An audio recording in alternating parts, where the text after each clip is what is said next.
Olá, tudo bem? Eu sou Rafael Rezende e esse é o Diário de um Libertário. Hoje nós vamos falar um pouco mais sobre liberdade, aquele bem escasso na história da humanidade.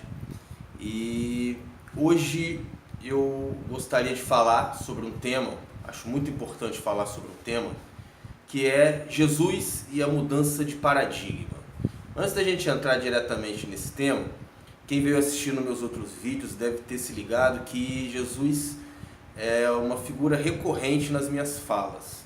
E por quê? Talvez você esteja se perguntando, né? Bom, eu vou falar um pouco sobre a minha experiência com a figura de Jesus.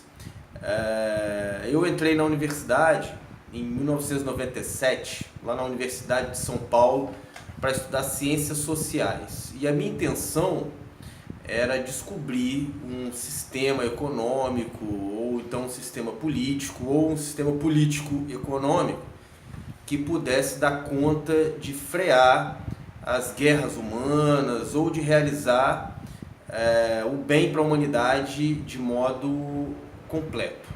Então, logo que eu entrei, tinha 17 anos de idade, me tornei logo um marxista e comecei a estudar muito Marx, ler muito Karl Marx e, no entanto, à medida que eu fui estudando na universidade, eu fui tendo acesso a outros intelectuais, a outros pensadores e os pensadores de direita também. E logo que eu saí da universidade, eu fui para o outro lado, deixei de ser marxista e me tornei de direita, né? Então eu li muitos textos do Olavo de Carvalho, que hoje está fazendo um sucesso enorme na direita, mas eu li isso lá em 2002, já tem 16 anos, né? 17 anos agora. E fui buscando entender também a partir daquela leitura, que não era só do Olavo de Carvalho, obviamente, era de vários intelectuais da direita, que eram de fato intelectuais, e também me apaixonei por aquilo durante um certo tempo, por causa da pouca idade que eu tinha. E apesar de eu ter sido criado numa família cristã e evangélica, eu não tinha me dado conta da profundidade da proposta de Jesus.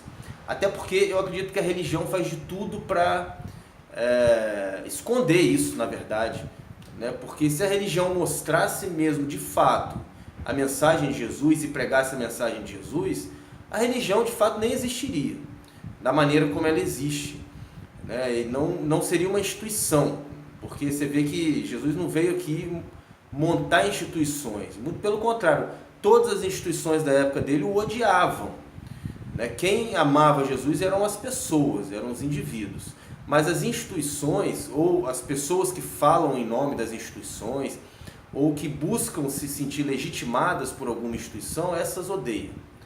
Porque a mensagem de Jesus desconstrói as hierarquias de poder, né? Os esquemas de dominação humana.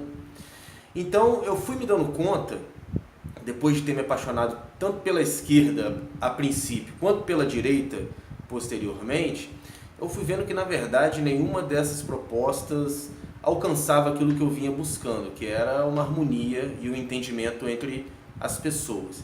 E eu me dei conta de que aquele que tinha a melhor proposta, ou hoje eu penso a única proposta válida e possível para a gente de fato alcançar essa harmonia, é Jesus. E por que Jesus? Porque, aí voltando lá para o tema da minha fala, porque ele propôs uma mudança de paradigma. E essa mudança de paradigma não era de paradigma econômico, nem de paradigma político, porque ele não era um revolucionário político, mas foi uma mudança de paradigma existencial, que para mim é a única forma da gente chegar a algum lugar bom na vida. E qual mudança de paradigma foi essa? Antes da vinda dele existia uma forma de encarar a vida em sociedade, que era a mais antiga talvez, que é o olho por olho e dente por dente. Se a gente voltar na história, a gente vai ver que isso figurou entre os códigos mais antigos que a gente tem escritos, né, que foram achados aí, são achados arqueológicos, e, por exemplo, entre eles o Código de Hammurabi, né, que tem já alguns milhares de anos, e lá no Código de Hammurabi você vai ver que está lá escrito olho por olho, dente por dente, né? Então a ideia de que se você fez um mal, você paga com um mal igual, né? Ou maior talvez. O fato é que, culturalmente falando, e David Graeber também no livro dele Dívida deixa isso muito claro, as sociedades em geral sempre buscaram achar meios de equalizar, né, o mal que fosse feito ao outro, tanto em formato de dívida quanto em formato de violência ou o que quer que fosse. E essa regra funcionou aí para muitos povos durante muito tempo. Talvez fosse uma regra interessante naquele tempo, para a mentalidade que as pessoas tinham naquele tempo. E aí, uma outra cultura que agregou esse olho por olho e dente por dente foi a cultura judaica. Se você for ler os 10 mandamentos lá em Êxodo, você vai ver que não tem olho por olho, dente por dente, né? Os 10 mandamentos, na verdade, são apelos à consciência da humanidade. Não tem nenhum tipo de punição ali nos 10 mandamentos. Mas na lei judaica, depois, desenvolvida aí pelos religiosos, eles quiseram atrelar algumas punições para garantir que aquelas regras fossem seguidas. Isso aí já é um trabalho humano, né?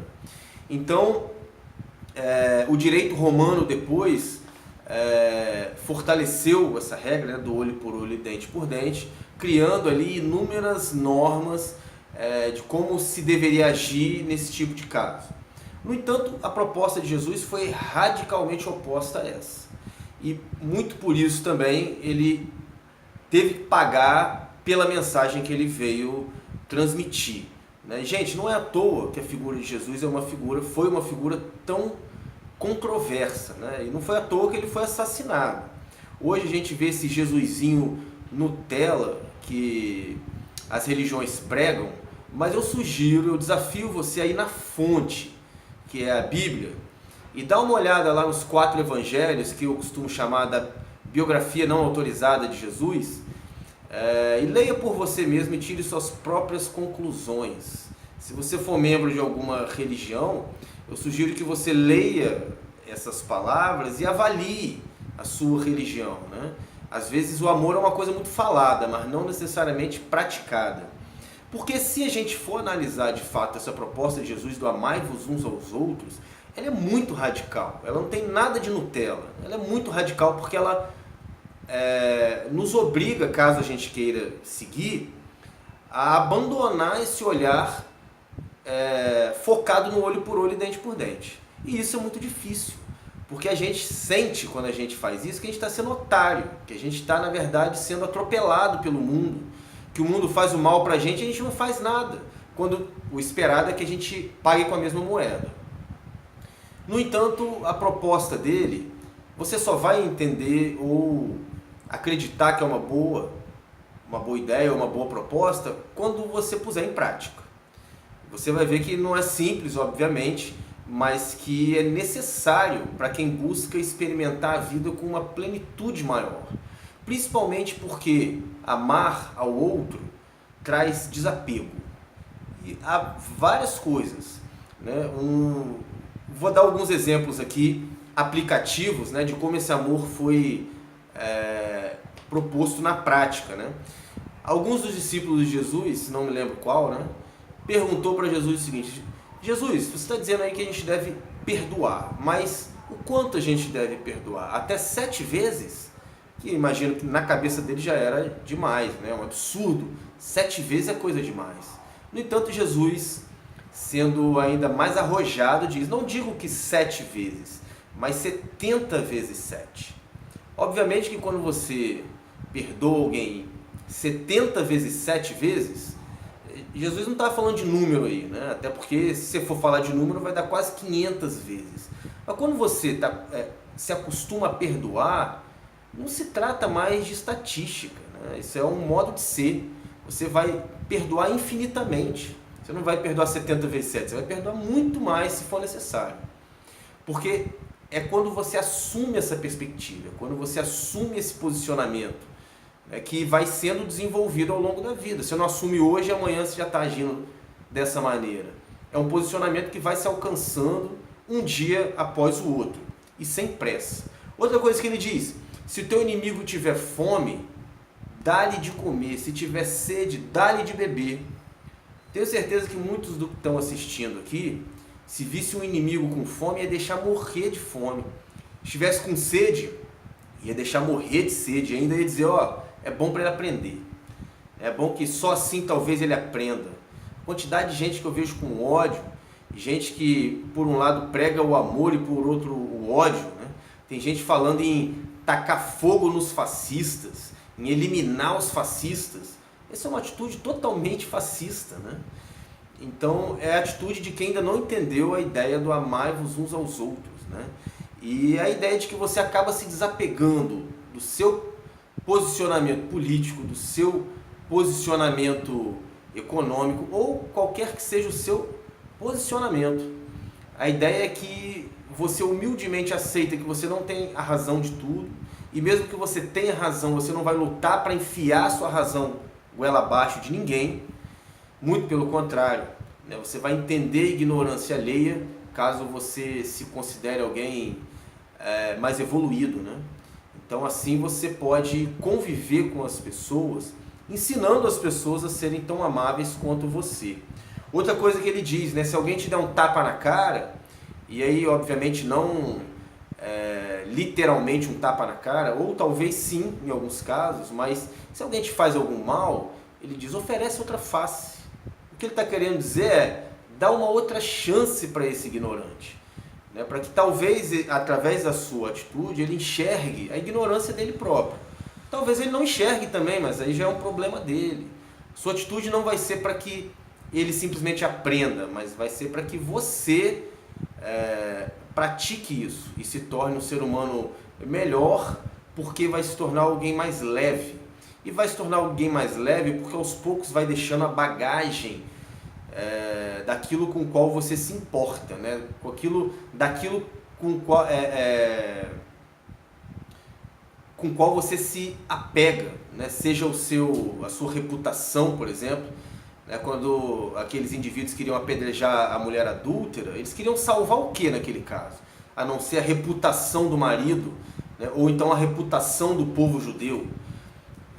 No entanto, você salva a reputação daquele marido eliminando uma adúltera, porém se tivessem 20 pessoas apedrejando ela, você eliminou uma adúltera e criou 20 assassinos. O que é melhor, né? Então, se a gente parar para analisar, a proposta de Jesus ela é radical. Se você olhar para as religiões, você vai ver que ela é muito Nutella, porque tem a ver com hábitos e costumes. Não tem a ver com a mudança de um paradigma existencial. Isso sim é poderoso e isso sim é radical. E a proposta não foi nem mais nem menos do que isso. Que a gente mudasse o nosso eixo existencial e se tornasse alguém mais pleno e mais leve, né, e que pudesse acrescentar algo de importante e de interessante na experiência de vida de outras pessoas. Então, para finalizar, eu faço a seguinte pergunta. Sobre qual desses padrões, sobre qual dessas duas lógicas que a gente acabou de falar, você opera? Qual a lógica que direciona suas escolhas quando você se relaciona com as pessoas? É olho por olho, dente por dente, ou é o amai-vos uns aos outros?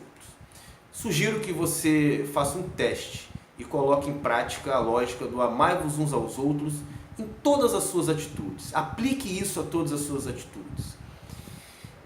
E veja, ao longo do tempo, se isso vai te fazer mal ou bem internamente. Esse foi mais um Diário de um Libertário. Se essa reflexão ajudou você de algum modo, eu peço que você se inscreva aí no canal, acione o sino para receber nossas notificações. Se você puder compartilhar com seus amigos, faça isso. Até mais, até um próximo vídeo.